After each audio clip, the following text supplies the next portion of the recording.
Hi everyone, welcome back to my YouTube channel. Today we are going to talk about what are the bones of skull.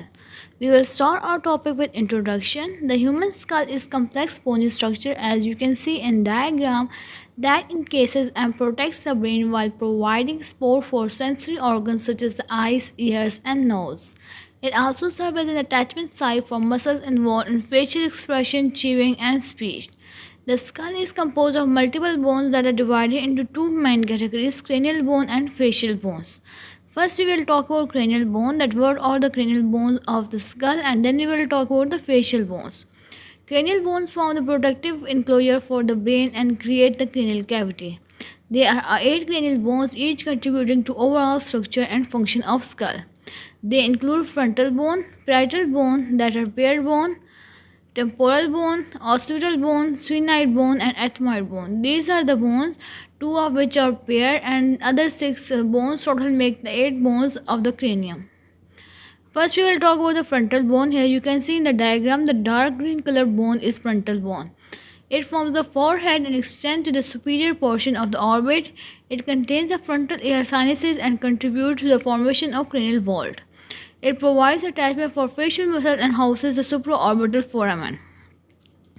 The next bone we have is parietal bone. Here you can see in diagram the orange color bone is parietal bone. It is positioned on either side of the skull, forming the superior and lateral wall of cranial cavity.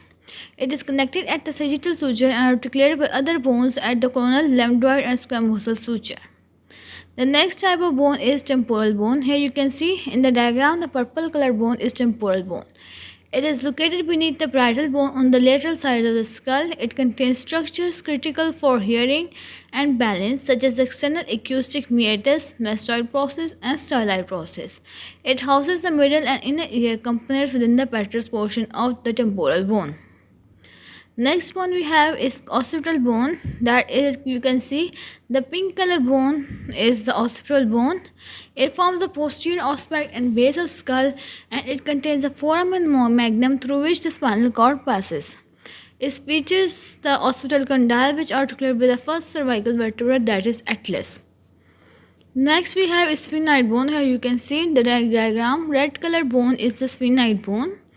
That is a butterfly shaped bone located at the base of skull, and it contributes to the floor of cranial cavity and supports several important structures including the pituitary gland within the sella turcica. It contains greater and lesser wing and multiple foramina for nerves and blood vessels. Next we have is ethmoid bone. That is a delicate bone formed between the nasal cavity and the orbits.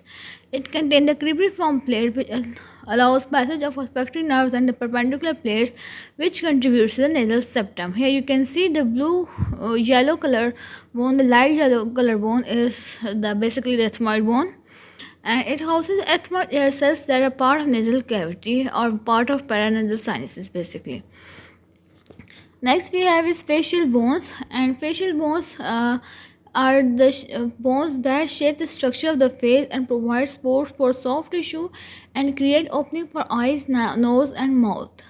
There are 14 facial bones in total, with several playing critical role in mastication and respiration. They include maxilla, mandible, zygomatic bone, nasal bone, lacrimal bones, palatine bones, vomer and inferior nasal conchae. We will talk about them one by one, and we will start with the maxilla. Maxilla forms the upper jaw and articulate with all the facial bones except the mandible. It contains the maxillary ear sinuses and contributes to the formation of hard palate, nasal cavity and orbits. Second bone we have is mandible. That is the only movable bone of the skull. It houses the lower teeth and provides attachment point for muscle responsible for chewing. It connects with the temporal bone at the temporomandibular joint. Next bone we have is the zygomatic bone. Here you can see in the diagram the light green color bone is zygomatic bone. It is commonly referred as cheekbone. It forms part of the lateral orbit and articulates with the temporal bone to create the zygomatic arch. Next we have is nasal bone. Here you can see the dark pink color bone is nasal bone. It is small pair bone that forms the bridge of the nose, and it provides structural support for nasal cartilages. Next is lacrimal bone. The light blue color bone in this diagram is lacrimal bone, and it is the smallest bone of the face located in the medial portion of the orbit. It contains lacrimal fossa which houses the lacrimal sac involved in tear drainage. Next, we have is palatine bone that can be seen from the palate on normal visualis.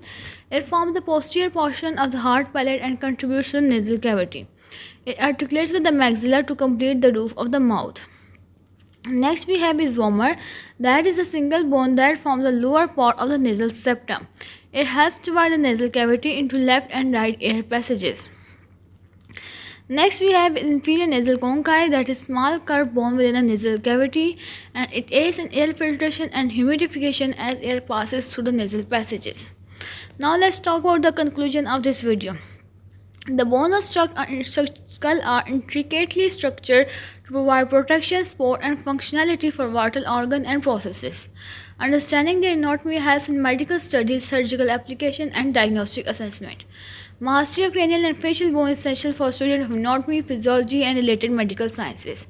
So this was all about the bones of skull. Hopefully you liked the video. If you do, don't forget to like, share, subscribe, and comment. Thank you for watching.